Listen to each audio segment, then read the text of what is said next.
live right now.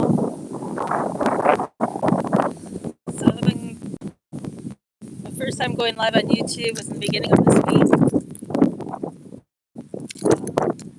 But mostly talking about awakenings, my first awakening. Um, it seems to be this is a pond I like to go to for inspiration, my inspirational walk, and I guess I'm just taking you guys along with me.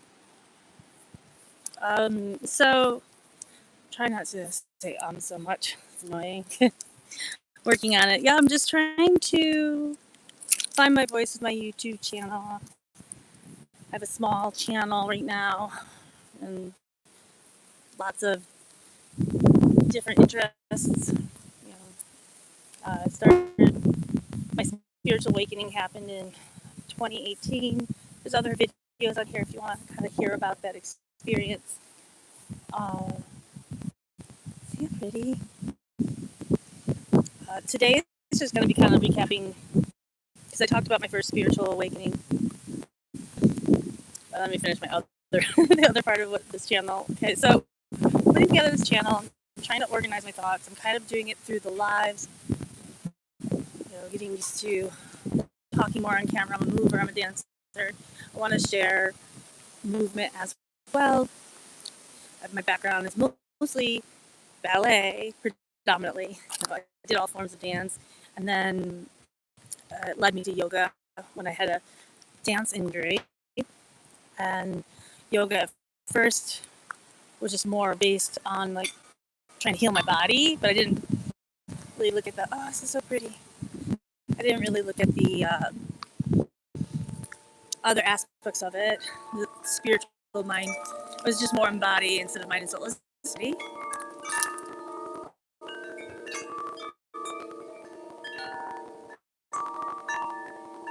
The wind is blowing today.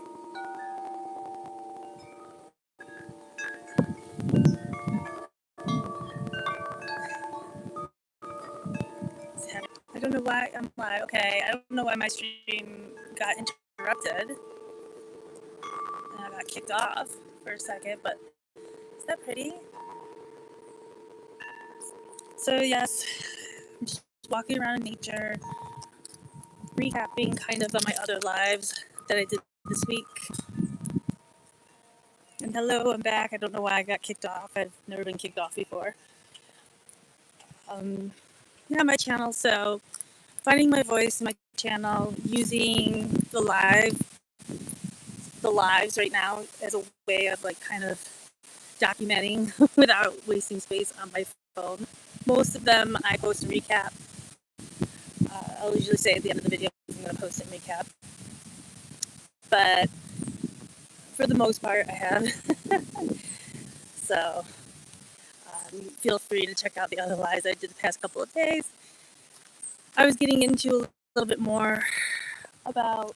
I was getting into a little bit more about my spiritual awakenings, the Kundalini awakening, past couple of other lives. I'm going to cross the street. Like we're half in nature, half in like a little town. But it's kind of where I come to draw inspiration, collect my thoughts. I take these little mindful walks. You're welcome to walk with me. So, yeah, I talked about my previous video in 2018. I had my spiritual awakening. I was just talking about my dance and yoga experience, right? And I want to incorporate that into this channel because I definitely think the movement and my body work attributed to awakenings. When I had a spiritual awakening, I didn't even know what one was. I wasn't seeking it. It's pretty. Woods. Hi, say hi if you're on here. I'm walking and talking, but I check the comments here and there. So yeah, dance actually led me to yoga. I suffered an injury. And then my focus in yoga was basically on the body side of it, healing my body. And did, then years after that, I had a spiritual awakening. I was always into spiritual stuff. And if you go back in a couple other videos, I talk about that awakening. I'll kind of give a recap, quick one. I was just doing a meditation, actually it was a guided hypnosis to find a spirit guide. Because at this point in time too, I didn't even know if I believed in that kind of stuff. So sorry, I keep getting knocked off. It's really annoying. Thanks for the one person that's still there. I don't understand how that happens. Maybe because, I don't know, energy in the air or whatever. So yeah, I had my spiritual awakening 2018. Didn't know what one was. My experiences with dance and yoga, I think, attributed. Sorry, I keep repeating myself. I keep getting knocked off my stream. Anyways, I was doing a meditation, a guided hypnosis to find a spirit guide, and somehow I ended up in a tunnel, like in another dimension. I felt my whole body vibrating. I talked about that in other videos too. I usually feel that in meditations.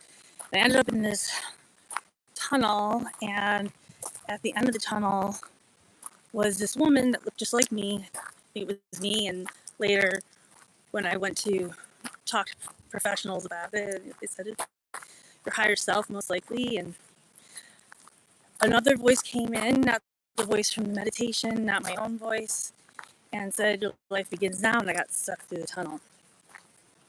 It was exciting and scary at the same time. So once I started doing research on what was that, I, and my algorithm started getting flooded with like all this spiritual content. It's been almost 9 years since I did that happened, and I really wanted to talk about it, but I don't know. It just had a simmer inside of me for a long time. Find my voice and find my way of expressing it. And hi, whoever's there, say hi. Hello, everyone. Welcome. So it led me to start getting deeper into understanding meditation. I didn't realize you could go places in meditation. I just thought, which I guess too, that's fine too. It's an opportunity to just close your eyes, find a good posture. A lot of like what yoga is built around is to be able to find the posture to sit, to be silent, and meditate with yourself. I guess I'll give some meditation tips too while I'm on here. What I learned through the years, or what I learned like in that point of time when I was just diving deeper into it. It's about surrendering, accepting. I've discussed in other videos that I use binaurals. I don't all the time, but most of the time. Help get into it a little bit better. Close your eyes, you listen to the frequencies, and I don't know. For me, the colors start to appear, and I just start kind of watching them, and then the next thing I know, I'm in kind of a trance. And then I think it gives me an opportunity to explore my, hi, who is that? Hansa. Uh, thanks for the tongue emojis, sticking out your tongue, happy face emojis. Happy Friday. It's Juneteenth here in the United States, which is the 19th of June. This. Umpire. Thanks for the smiley faces again. So yeah, it kind of just, when I'm doing that kind of focus and not trying to accomplish other things like raising my kundalini, and I'm just kind of letting myself be, I'll end up in this trance, which is kind of lucid. Let's see some of the comments below. Good afternoon, morning, evening, wherever you are. Wherever you are in this world, I hope you are doing well. And you're just taking this little nature walk with me of sorts. And I have a message, health review. Guys, keep it clean on here.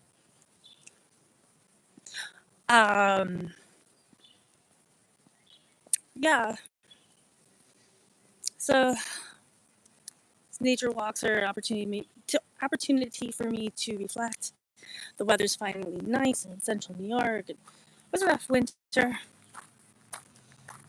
Where are you guys from? Let me know. Do you experience winter? Because let me tell you, central New York really experienced it this year. Another message, health review. You guys keep it nice, keep it clean. I'm trying to set up a positive environment for everybody right now. While you take a walk with me. This is about peace. And I'm just kind of explaining the surrender within meditation, right? Because I think that's a big part of it.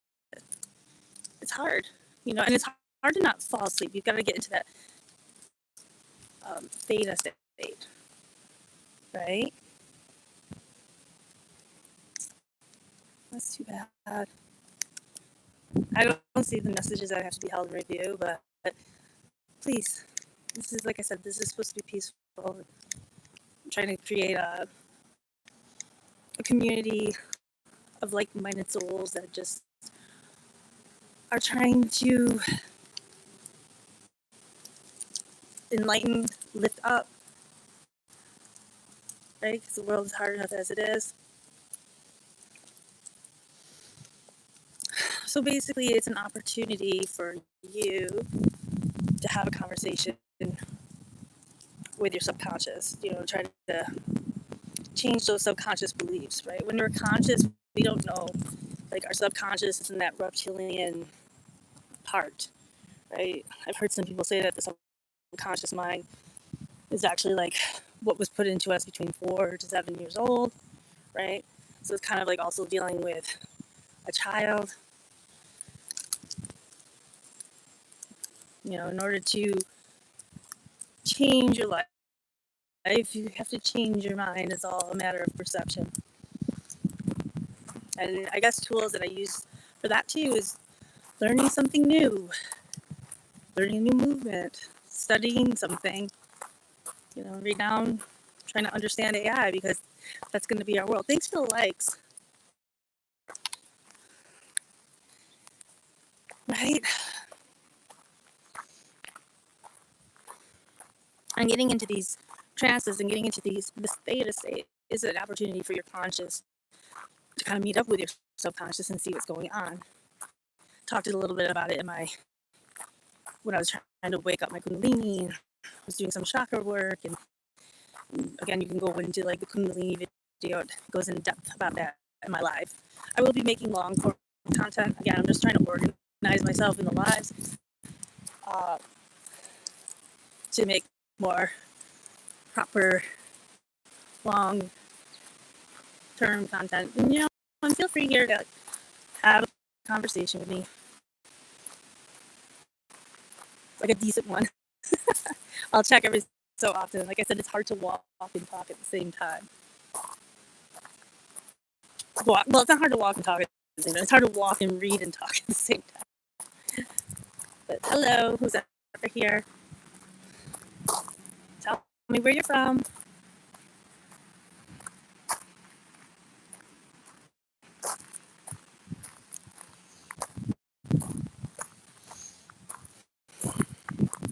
So,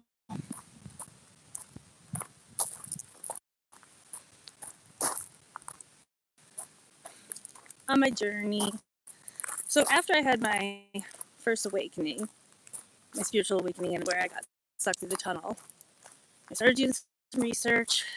Then all kinds of stuff started picking up on my algorithm and listening to different people talk about it, talking to people in person about it, and like I talked to a psychologist, a dream psychologist, about like the meaning of that being stuck through the tunnel. other yogis in my profession, just to gain some more insight. Because I didn't even really, I mean, maybe I'd heard about them, but I didn't, it just seemed so woo woo out there to me. It didn't seem exactly tangible. I guess not until it happens to you. And every type, you don't have to necessarily end up in some tunnel. Like, not every awakening is the same. Anyways, between that and having my first Kundalini awakening, I started hearing about this spiritual flu. Like, once you've woken up, you get this like flu that seems really like familiar to the regular flu, or they might coincide. Well, I don't know. But soon after, I did come down with the flu, and I was living alone at the time with my cat, and I'm wondering, like, is this that spiritual flu, or do I have actual flu? Right? I think it's a little bit of both. Weird part was that in the midst of it, like, I was so weak from this flu. Like, I had choices of either getting myself water or getting my cat water. Like, I was like crawling into my kitchen.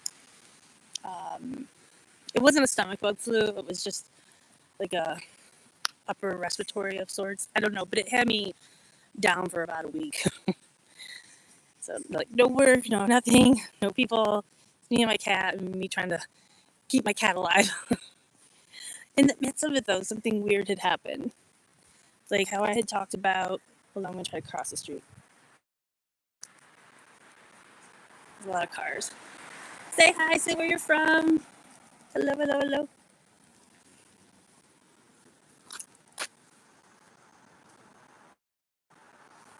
I'm in the United States. I'm this way.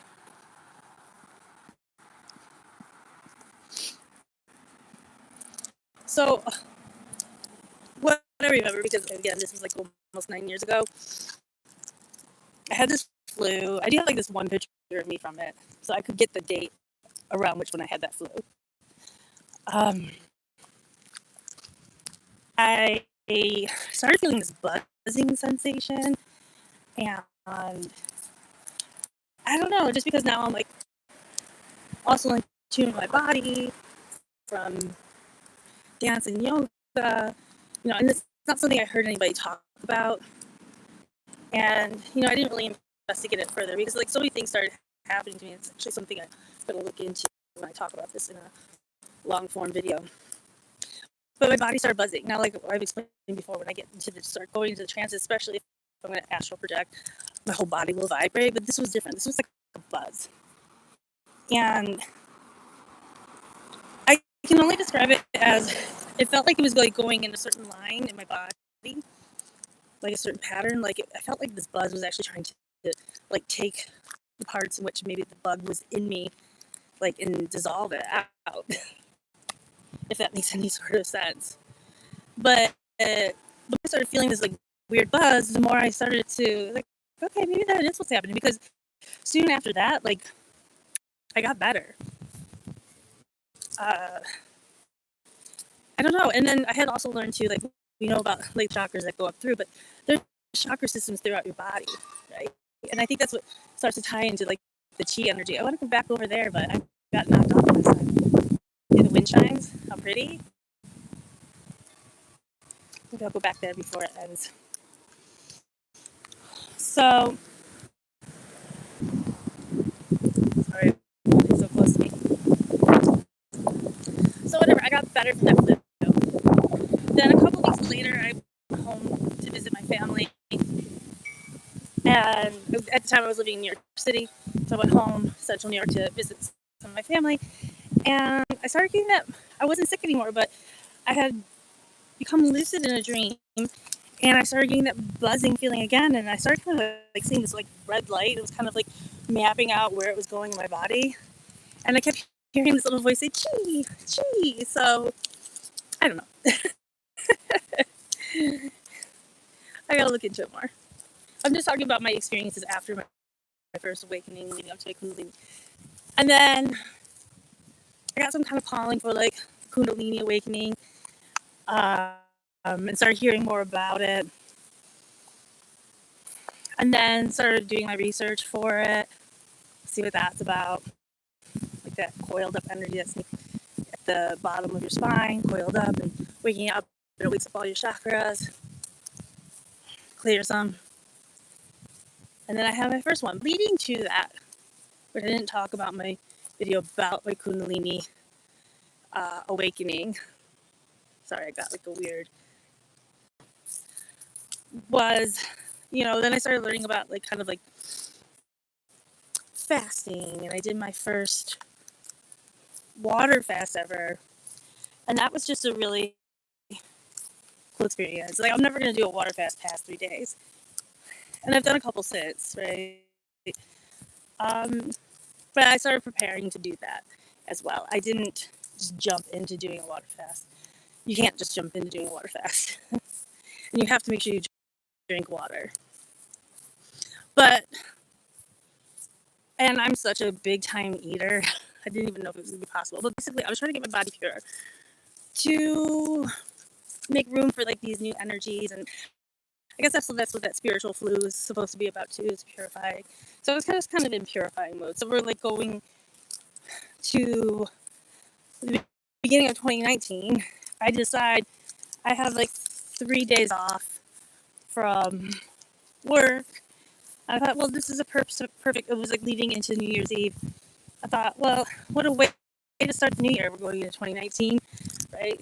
I'll do this 3-day fast then, and I did, and it was really cool. Like, the first day might be the hardest, but again, you do your research if it's something that you're ever going to look into doing. I can talk about it further. But just drinking water and not eating and not being focused on food, like, I don't know, it just made me feel more vibrant, not as clouded. I just remember the second day felt really euphoric. I was able to go to a grocery store and prepare myself to come out of the fast, and it just was very surreal. I felt like I was floating. There's a little creek behind me. And then in 2019 happens. Actually, something really funny happened. Because they seem to also try to, like, I guess if you're kind of beginning with it, try to get your Kundalini raised, you're trying to get rid of all toxins and, omit having sex, because that's going to get rid of that energy that you need to go within yourself. You need that tantra, that sexual energy. And so I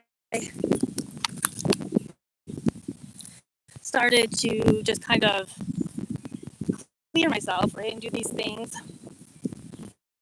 But then, so I did the whole 3-day water fast, and I planned on doing nothing on New Year's Eve.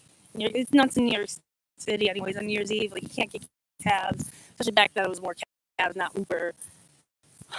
But it's crazy. And I was just gonna start the New Year day off great.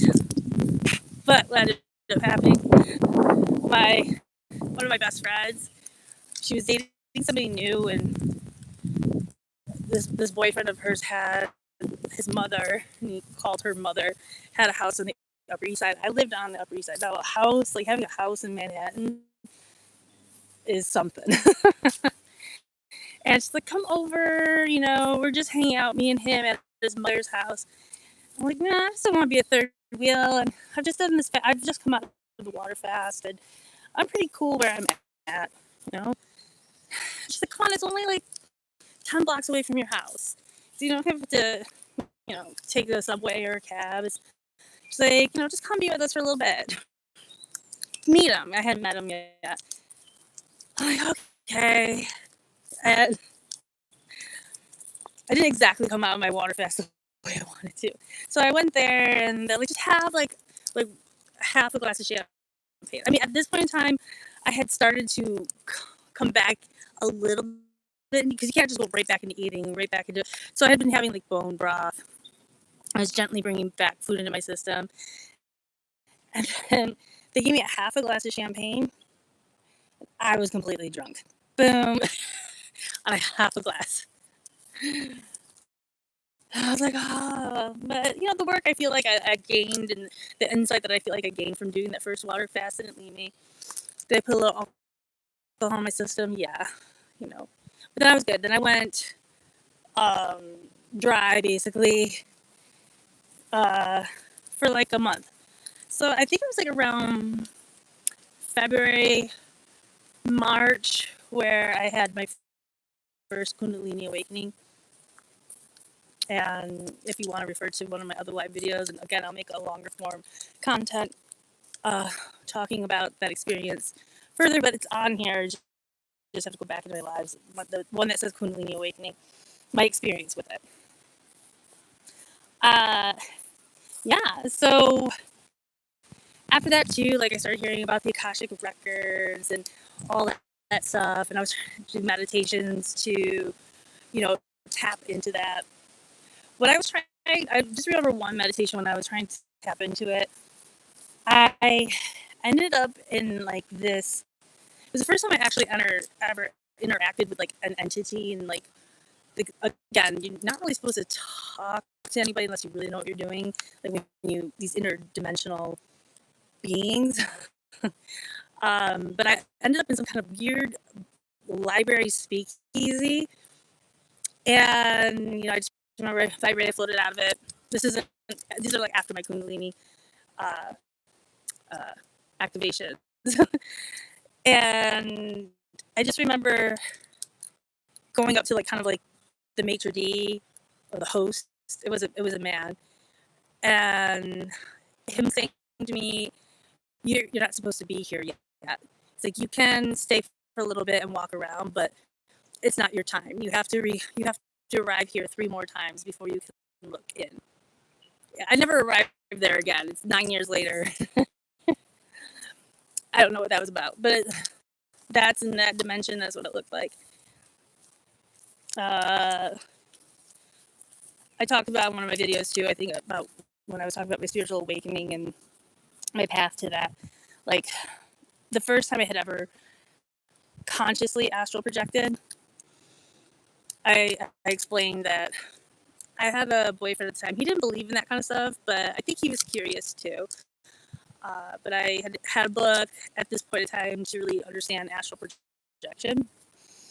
And I was like, I'm going to try this exercise and I'm going to see if I can astral project, because I had learned I had astral projected before. Again, that's in another video. I talked about it. Like of it, and I said I go into it. I set my attention. I want to go to Paris because I hadn't been to Paris yet. I want to. Hi, Barbie. Oh, thank you. That's really sweet. Thank you very much. Yeah, I do. I do like feel like a Barbie girl in a Barbie world sometimes. I wish. But thanks for the compliment. Made me feel good. So, anyways, I do end up like astral projecting out of myself, and I remember on my way to wherever I was going, I passed this like empty school bus, but it had desks in it. It was really weird. I think again, too, this is all aligning with like Earth School or like doing these. I don't know in Seoul. And then I ended up in front of some pyramid. It was all glass. Outside of it, it was nighttime. And my boyfriend the next day asked me like, "Did you go anywhere?" I'm like, "Yeah, I mean, I astral projected, but I don't think I went to my intended point." I said I ended up in front of a pyramid. It was nighttime, and it was a weird looking pyramid. Like it was all glass, And he's like, "Nikki," he's like, "I think you did it." He's like, "That sounds like the Louvre." I'm like, "Oh, right. I didn't even think about it," which is in Paris, right? Which holds the Mona Lisa. So yeah, basically, those have been some of my recalls.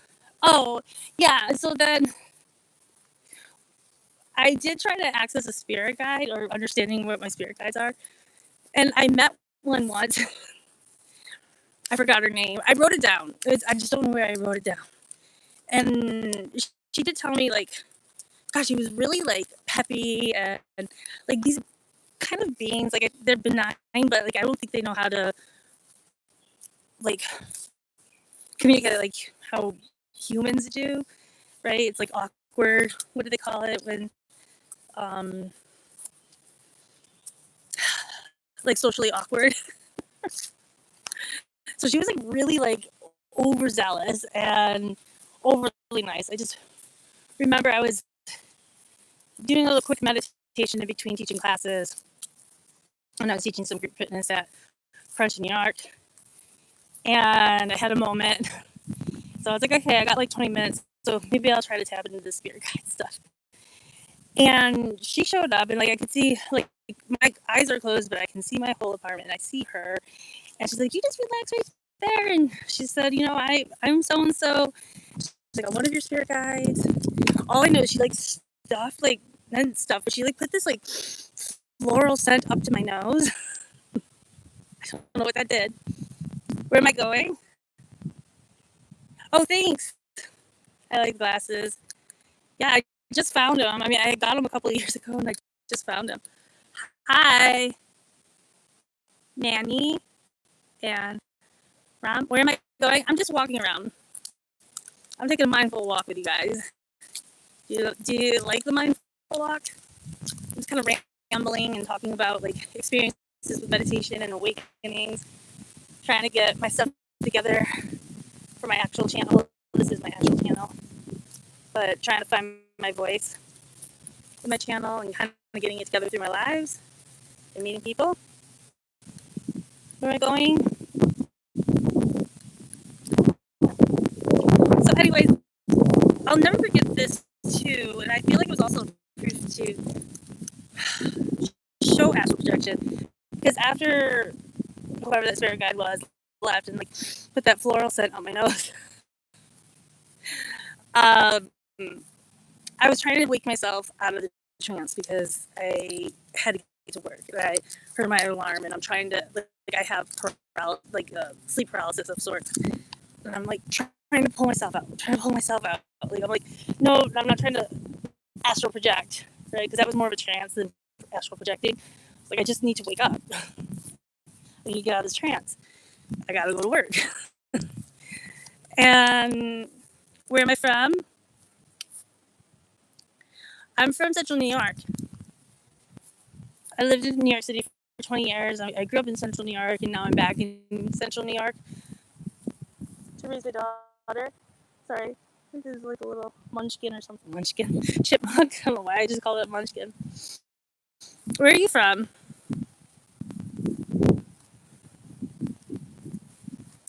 So all I remember was I actually pulled myself out of my body as opposed to waking myself up. And I'm like up close to something, and it's kind of like I don't have the lamp anymore. But I'm like, why do I see these like silver squares? It was so weird. I'm like, what is my face against? And then like I'm like, wake up. And I got sucked back, and I see it's my lamp. Like it was like designs on my lamp. It's crazy. Up close. So yeah, I've had enough experiences with it to understand that yeah, astral projection is no joke.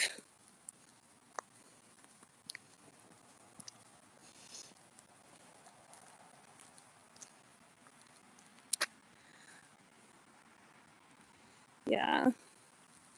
I know these glasses are kind of like goggles, right? I'm glad I found them. Like I didn't lose them; they were just somewhere, and well, I guess they were lost of sorts. Like I knew I had them, and then I don't know why I never wore them. It's pretty. It's peaceful.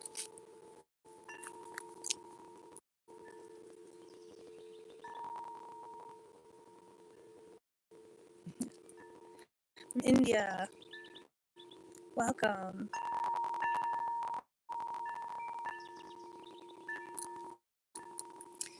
Yeah, I'm gonna be getting off the live in a little bit.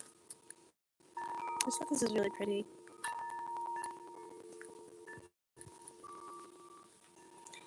Thanks for saying hi.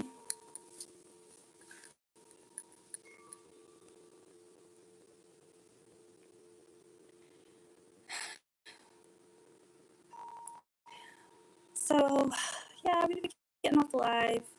Thanks for taking a walk with me, and be sure to follow if you like that mindful walk. My content reveal a lot about like what I'm doing and walking and moving. Share this live with somebody if you think it might help them. And wherever you are, whatever the time of day, I hope you're doing well. I wish you the best. Feel free to write me. I guess now you can do like Messenger or Instant Messenger on Facebook. My job. I'm a ballet teacher and a group fitness instructor. I'm also managing a gym right now, coordinating. I started off as a ballerina. I was with Joffrey Ballet. Oh, thank you. And a yogi. Right now I'm more into like I'm teaching ballet, but I'm also into like trying to put out there like mobility and movement and tying it into these experiences because I feel like because of the way I was able to express and move my body, it also helped align me to, excuse me, sorry, it's like I'm outside, so my nose is bothering me, align me to have these like experiences. I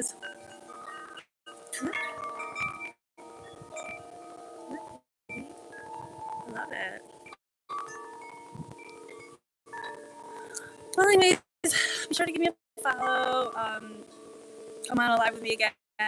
Leave me a comment somewhere. Trying to just build a positive community. My family, I have a daughter. That's it. I'm a solo mom. I'm divorced. And I'm raising her all on my own. Oh, do I hear thunder? No, I heard something. Anyways, take care, you guys. Have a beautiful rest of your day, evening. Maybe catch some of this in the playback. Write me somewhere on here. Bye.